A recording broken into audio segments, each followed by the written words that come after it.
तुम्ही आज सकाळी 10 वाजता युती संदर्भात घोषणा करणार होता. अखेर काय ठरलं आहे आणि युतीबाबतची तुमची भूमिका काय आहे?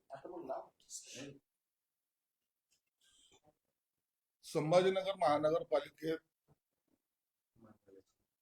शिवसेना भाजपची युती व्हावी असा प्रयत्न मुख्यमंत्री साहेबांनी केला, उपमुख्यमंत्री साहेबांनी केला. आम्ही स्थानिक पातळीवर त्यासाठी वारंवार त्यांच्याशी बैठका घेण्याचा प्रयत्न केला. स्थानिक भाजप कार्यकर्ते पहिल्यापासूनच एक वेगळ्या भूमिकेत मला पाहायला मिळाले होते. शंका त्याच वेळेला आली होती, परंतु नेत्यांचा आग्रह आहे, नेत्यांनी सांगितलेलं आहे आपल्याला युतीत लढायचंय आणि संभाजीनगर शहर हे सेन्सिटिव्ह शहर आहे. इथं थोडीही चूक फार महागात पडेल हे याची कल्पना असल्यामुळे मी दरवेळेला त्यांना फोन करून, स्थानिक नेत्याला फोन करून की आपण बैठक घेतली पाहिजे असा आग्रह त्यांच्याकडे धरला. युतीच्या जवळपास 9-10 बैठका झाल्या.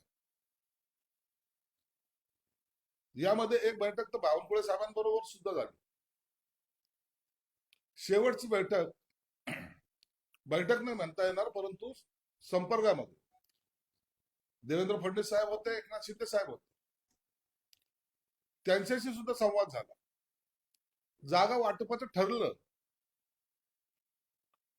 आणि आता युती झाली या संभ्रमामध्ये मी पण होतो की आता युती झाली, आता काही वाद होणार नाही.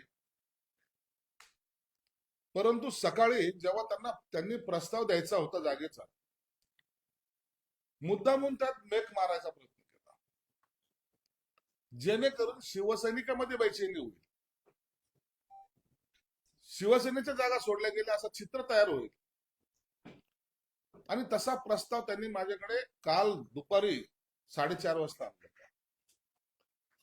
जे रात्री ठरलंय त्याच्यामध्ये चेंजेस कशाला? नाही, आमचे कार्यकर्ते नाराज होतील हे अशी त्यांची जी काही भूमिका होती. याचाच अर्थ होता एकीकडे त्यांच्या उमेदवाराला फॉर्म भरायला सांगणे आणि दुसरीकडे युतीच्या चर्चा चालू आहेत असं दाखवणं. कालचा प्रस्ताव तर त्यात हो चुकी झाल्यात असं सांगून सुद्धा आतापर्यंत या घडीला, या क्षणाला सुद्धा त्यांनी कोणताही प्रस्ताव त्या चुकीच्या दुरुस्त्या केल्या नाही आणि नवीन जो प्रस्ताव तो दिलाही नाही. म्हणून आम्ही जे काही आग्रही होतो त्या भूमिकेला त्यांनी तडा दिलाय. स्वतःची ताकद आमची वाढली, आम्ही काही करू शकतो हा जो त्यांच्या मनामध्ये जो काही संभ्रम म्हणजे अहंकार आहे, त्या अहंकाराचा अंत आज शिवसेना भाजपची युती तोडण्यामध्ये झालेली आहे. आम्हाला वाईट वाटतं या गोष्टीचं. युती असावी असा आमचा आग्रह होता, पण तरी काही लोकांनी, स्थानिक नेत्यांनी त्यांच्या आग्रहास्तव, त्यांच्या असलेल्या इतर काय बाबी असतील मला माहित नाही, परंतु जाणून बुजून हेतू पुरस्कार आपल्याला युती तोडायची असा त्यांच्या मनामधला असलेला डाव साधत त्यांनी अखेरला आमच्या बरोबर युती तोडलेली आहे. प्रस्ताव तुम्हाला सुधारित आलेलाच नाही, त्यामुळे आता विषयच नाही. बोलचाल बंद आहे ना सगळं. बोलचाल सगळं बंद आहे. कालपासून त्यांचं काय ना फोन आहे ना ते आले ना ते बोलतात ना त्यांच्याकडून कोणताही थांबा वाटपा असाही कुठलाही संदेश नाही. आणि त्यांनी त्यांच्या कार्यकर्त्याला जाहीरपणे सांगितले की तुम्ही तुमचे फॉर्म भरा. मग आता आमच्याही कार्यकर्त्याला तर आम्ही सुद्धा फॉर्म भरायला सांगितले. आता ते फॉर्म भरतील. लवकरच आम्ही त्यांना एबी फॉर्म सुद्धा वितरित करू.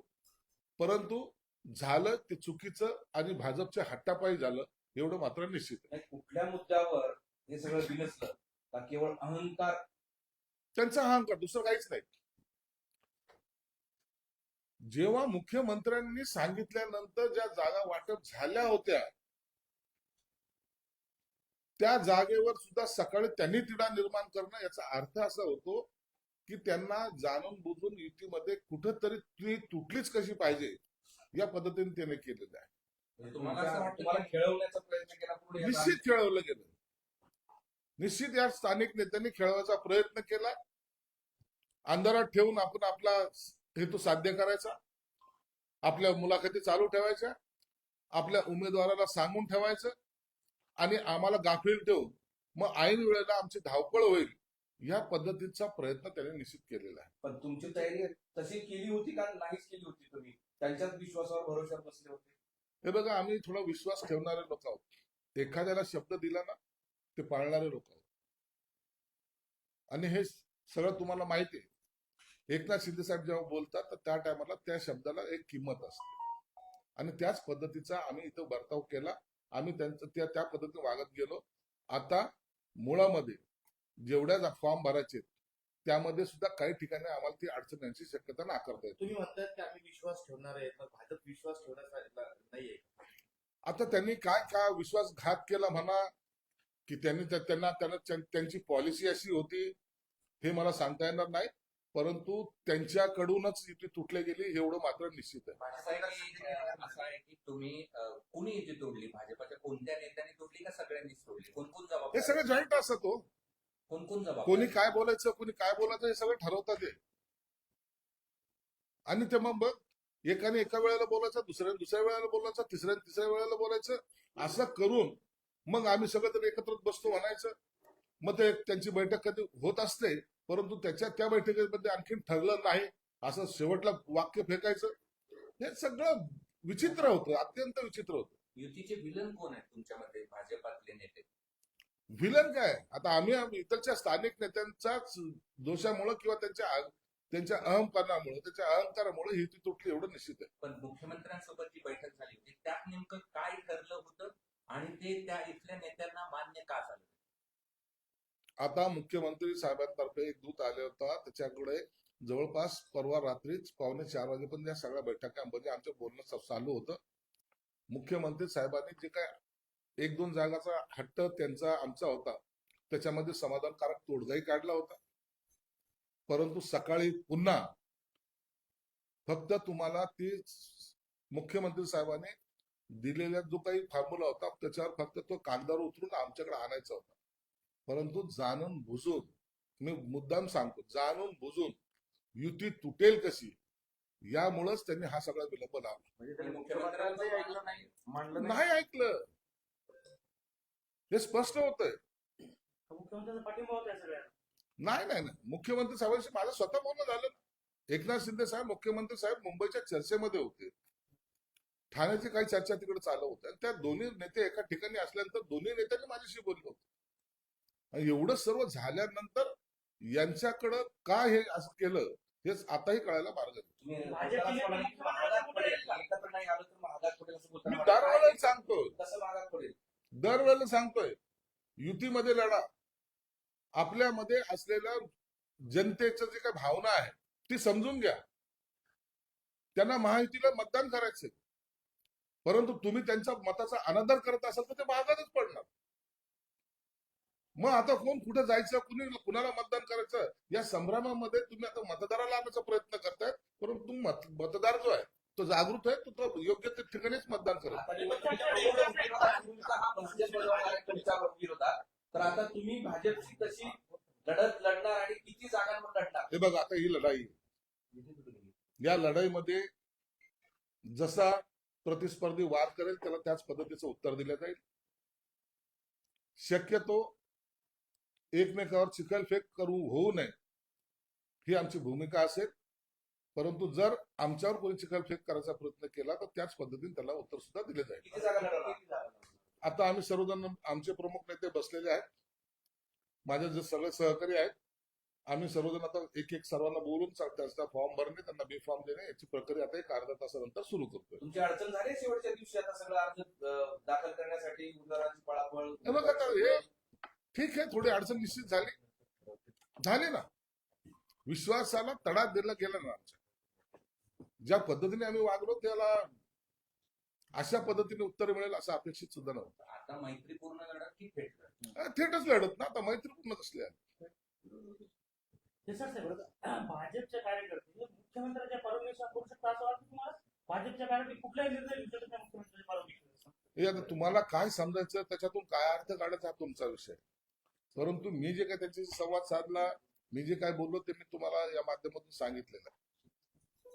आता मी जे बोलतोय हे चॅनलच्या माध्यमातून बोलतोय, हे आता मुख्यमंत्री साहेब सुद्धा ऐकत असतील किंवा त्यांच्याकडे कोणतरी रिपोर्टही करेल. माझ्या बोलण्यामध्ये जर तथ्य नसेल तर कदाचित मला बोलतील ते. परंतु हे सर्व वस्तुस्थिती मी तुमच्या समोर मांडण्याचा प्रयत्न केलेला आहे. म्हणजे अतुल सावे संजय की नाही मुख्यमंत्र्यांचं ऐकत नाही? आता कोण त्याच्यातलं ऐकत नाही हे आता कसं सांगणार आपण? सगळं जण जर ठरून जर काही कार्यक्रम करत असतील तर त्याच्यासाठी आपण कुणाला दोषी ठरणार?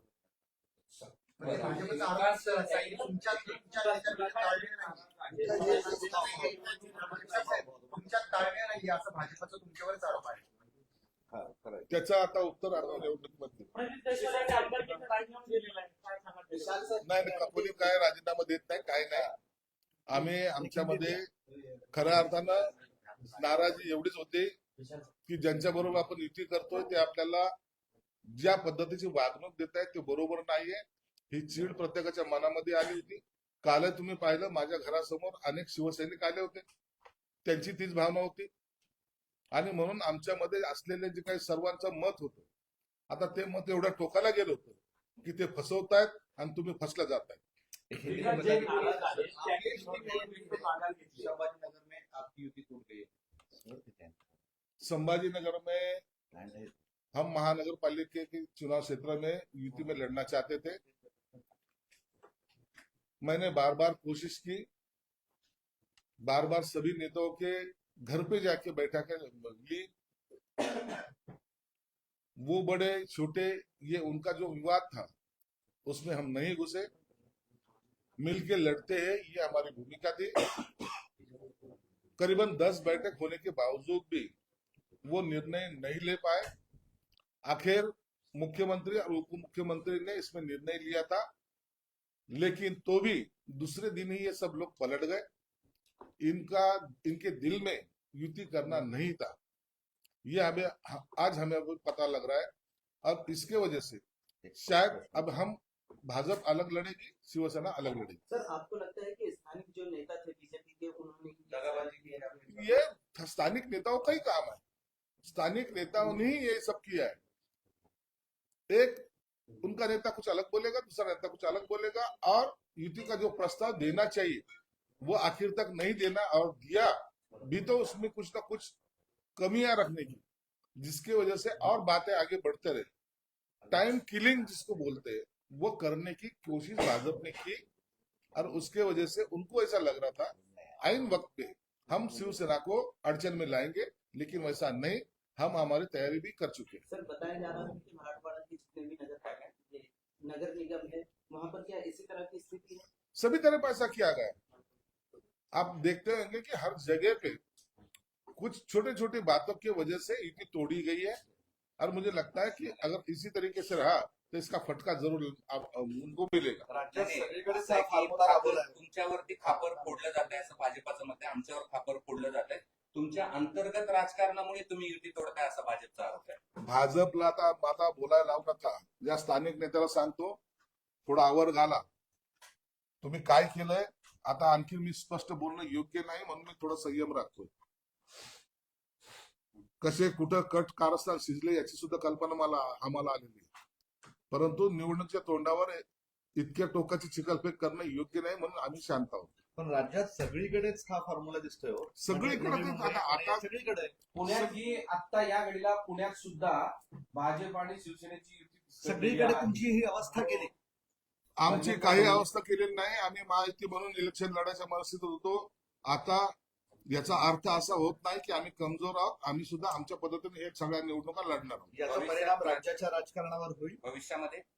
भविष्यामध्ये काय होईल त्याचं आता आजच्या घडीला सांगता येणार नाही, परंतु निवडणुका हे आम्ही ताकदीने लढू. नाही, पण भविष्यामध्ये या जो आता तुम्हाला फसवलं गेलंय किंवा तुम्हाला अंधारात ठेवलं गेलंय सगळीकडेच महाराष्ट्रात, याचा परिणाम भविष्यात राज्याच्या राजकारणावर होऊ शकतो का? याचा काय परिणाम होईल, काय नाही होईल, याच्याबद्दलचं आता भाष्य करणे योग्य नाही. या सगळ्या बाबी वरिष्ठांच्या कानावर सुद्धा आहेत, त्यांच्या माहितीत आहेत. ते याच्यावर लक्ष ठेवू नयेत. काय निर्णय जरी घ्यायचं जर ठरलं तरी तो ते वरिष्ठ नेते, मुख्यमंत्री, उपमुख्यमंत्री घेतील. त्यावर आज भाष्य करणं उचित होणार नाही. अजितदादा सोबत असल्यामुळे तुमची गरज नाही का भाजपाला? असं काही नाहीये. ते राजकारण वेगळं, महानगरपालिका राजकारण वेगळं. ठीक आहे. चला. One, two, करू का? घ्या ना.